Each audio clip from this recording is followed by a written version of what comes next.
G'day mate, 40 here. So I noticed that Laura Loomer has created a space on the platform X complaining that she lost her blue check mark, right? The blue check mark on X indicating verified, and that gives you superior reach. And she lost it, and a bunch of other accounts lost their blue check verification status and their reach and their income on the platform X for criticizing Elon Musk. Now, from the side of Elon Musk and the company, they can probably point to all sorts of violations of terms of service that resulted in the loss of a blue check mark. So many of the accounts that disagree with Vivek Ramaswamy and Elon Musk were saying hateful things about Indians. And pretty much every social media account is going to penalize you if you say hateful things about a particular group.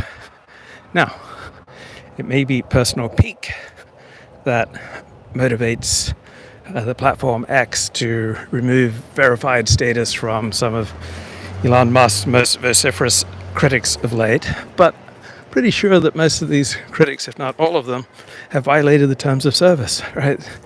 Terms of service and can never be exact, right? There's always going to be a great deal of flexibility in how terms of service are applied.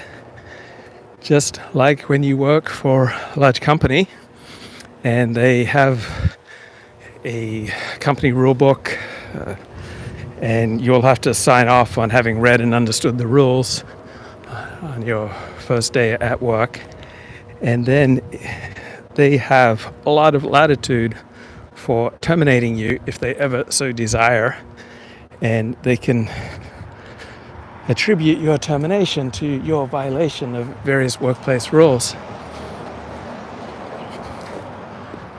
And that minimizes the chances for the employer of getting fired, of getting sued for wrongful termination, and it reduces their need to pay severance for someone that they want to lay off.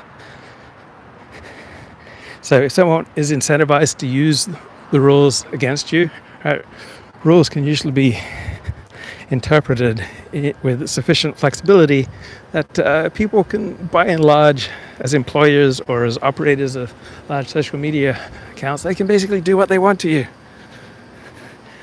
And so if you think that firing at Elon Musk and Vivek Ramaswamy and the big tech bros by insulting their race, insulting their national origins, probably not a winning strategy, nor does it endear you to the people you want to persuade. Right? If you support the cause of immigration restriction, why would you want to hurt your cause by saying a bunch of hateful remarks about somebody's race and national origins, by being overly personal and histrionic in your attacks? So people usually just do what feels good to them, and they don't take into consideration what actually accomplishes good. It's so much easier to do what feels good. It is so much more challenging to do that which is good, that which makes a difference in the concrete world. And so Laura Loomer is vociferously complaining about Elon Musk, and I, by and large, to the extent I understand Laura Loomer's points, I believe she's an immigration restrictionist and wants a reduction in H-1B visas, right? These work visas largely given to Indians, where they get to come to the United States and essentially work as indentured servants for big tech companies. And she wants a dramatic reduction, and I support that. I want a dramatic reduction in legal immigration, and I want a complete cessation in illegal immigration. I would be absolutely fine with a complete halt to immigration, but I'm willing to compromise. Let's just have 1% of the amount of current immigration, just 1%, but higher quality. So far fewer immigrants, but higher quality immigrants. I'm fine with that compromise, even though probably prefer a complete cessation of immigration. But when you accompany your thought out points with racial and national origin slurs, you're not doing your cause much good. normal people who don't have a strong opinion on either side will tend to shy away from you, and all the powers that be and all our institutions will be against you, and you're very likely to blow up your life. And so Laura Loomis says she feels tremendously betrayed because the platform X removed her blue checkmark verified status. But Laura Loomis was banned from Twitter prior to Elon Musk. Why not cultivate a sense of gratitude that Elon Musk allowed you back on Twitter and has paid you thousands of dollars for your contributions on Twitter and has given you a large platform to the world? So it's always easy to find reasons to be mad at someone. And betrayal is such an incredibly easy thing to feel that is an unnecessary hyperbolic emotion. As soon as you form any kind of connection with someone, you're creating the inevitability of feeling betrayed. So let's say for some crazy reason you feel some sort of affinity with me and you listen to a few more of my live streams and you feel some benefit from it and you go, oh yeah, 40, he really gets it. But then a week from now, I have a different opinion on some hot button issue and you're outraged. It's like, 40, I thought I knew you, I thought I liked you, I thought we were on the same wavelength, and now you've gone out and betrayed my trust in you. So even though we never meet, just listening to me and feeling some degree of affinity for what I'm saying, you are creating the inevitability that you will feel betrayed sooner or later, but in all likelihood sooner. You can't form a friendship, you can't have a relationship, you can't hire someone without inevitably feeling betrayed at some point. Because betrayal is the hyperbolic term that we give to those who have different priorities than what we expected. Laura Loomis wouldn't even have a platform on X if not for Elon Musk. She would be thousands of dollars poorer. She would have failed to reach millions of people with her reporting and opining. But she's not taking that into consideration. So she writes on her X account right now, how could I not feel betrayed? Yes, feeling betrayed is inevitable in human relationships, but you can transcend this automatic feeling of betrayal by recognizing that it is inevitable, that other people will sometimes have different priorities than what you expected, and that it is inevitable that you will feel betrayed when you realize that someone has different priorities than what you expected. And accompanying your political, cultural, social, religious, nationalist points with racial and nation of origin slurs is not a good way of becoming more effective in life and leading a happy, holy, healthy life. I don't hate anyone, bro. I'm here with a message of radical love and inclusion. So Laura Loomis cries out, how could I not feel betrayed? Well, it takes some self-discipline to put setbacks and disappointments in context. Right? If Laura Loomis gets married, I guarantee you her husband will make her feel betrayed at one point or another.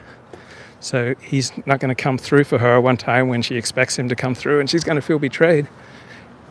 And she never would have experienced this betrayal if she hadn't formed a bond with him in the first place. So form a bond, form a relationship, develop an affinity for someone, like a podcast, you'll inevitably feel betrayed. And there are more and less effective ways to criticize Elon Musk or anyone else with power. And so, are you primarily interested in being effective, or are you just primarily interested in venting? So there are a lot of Waymos out here. You know what a Waymo is? It's an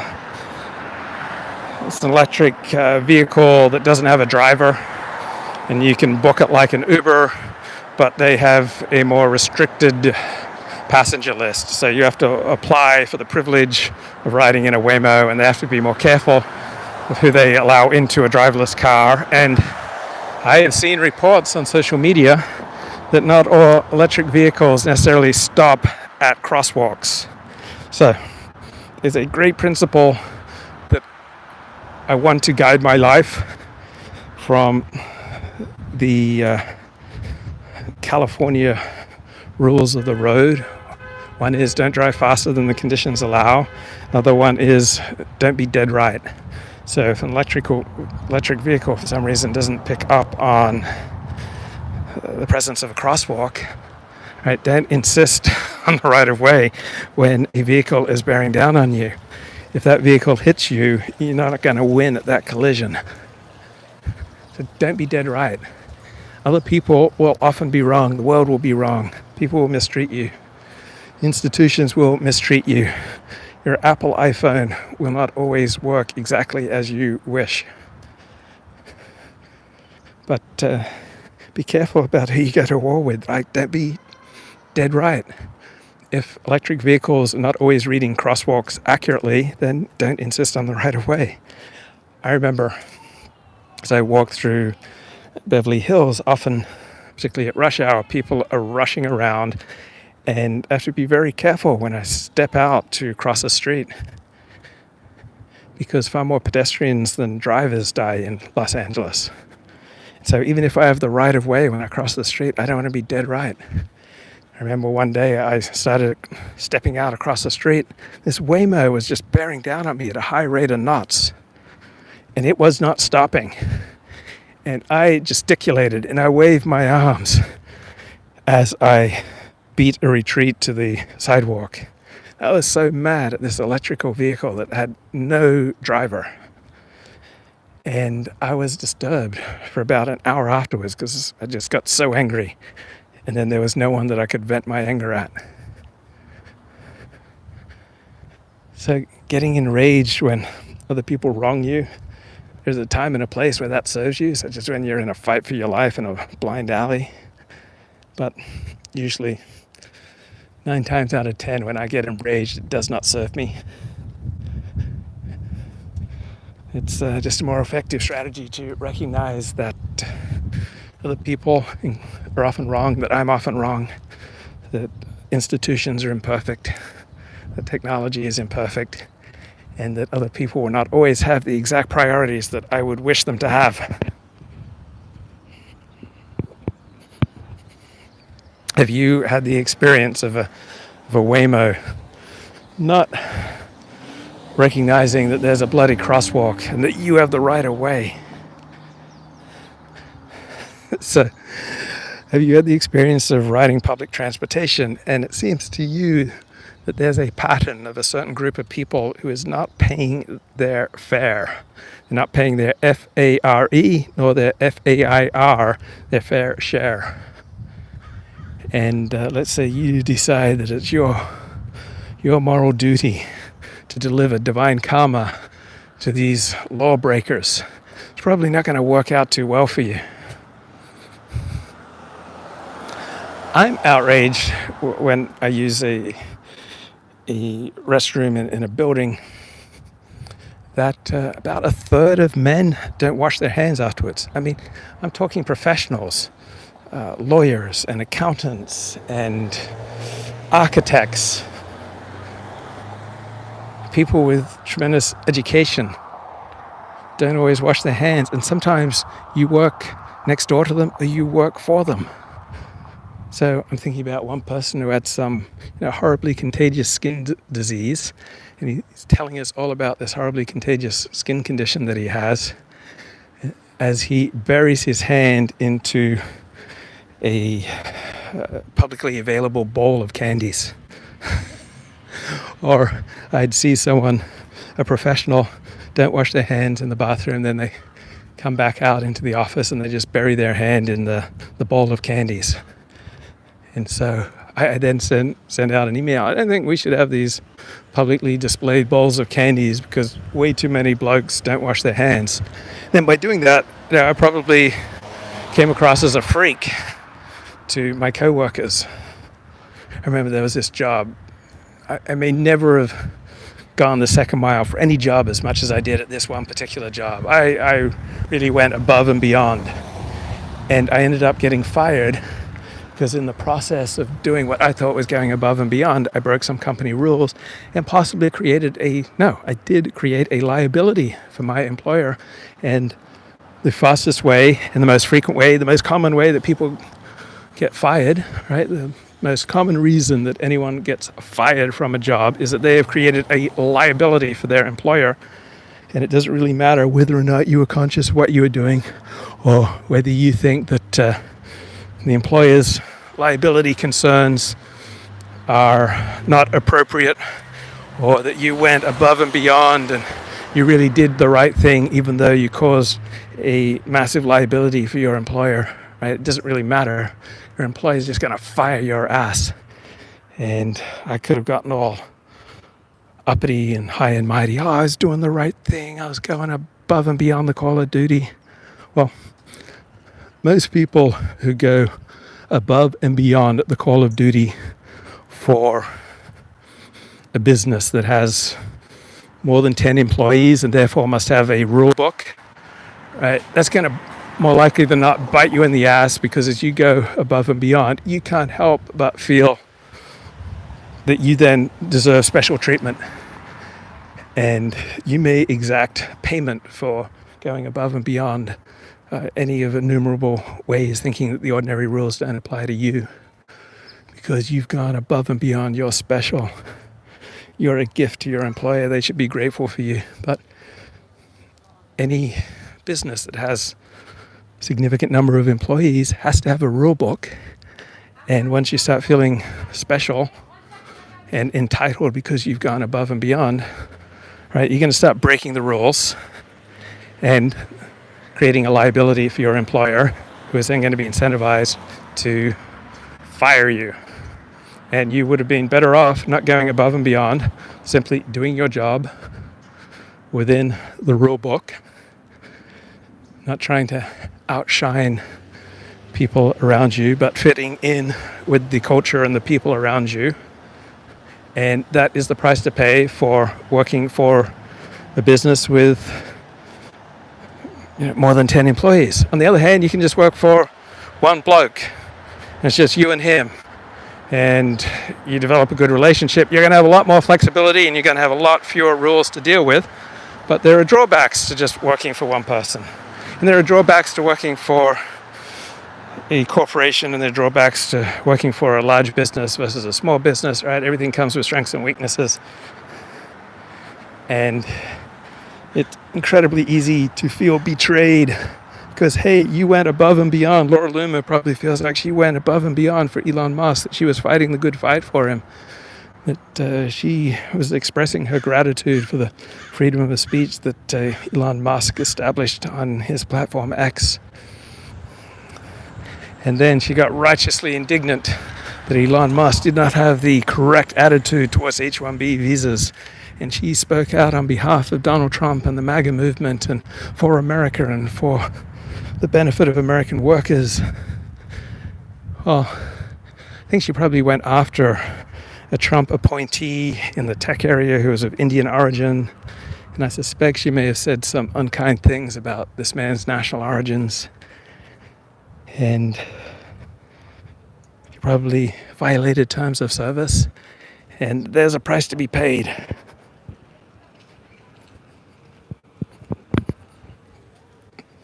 It's a wonderful opportunity to be able to go live on YouTube and share your ideas.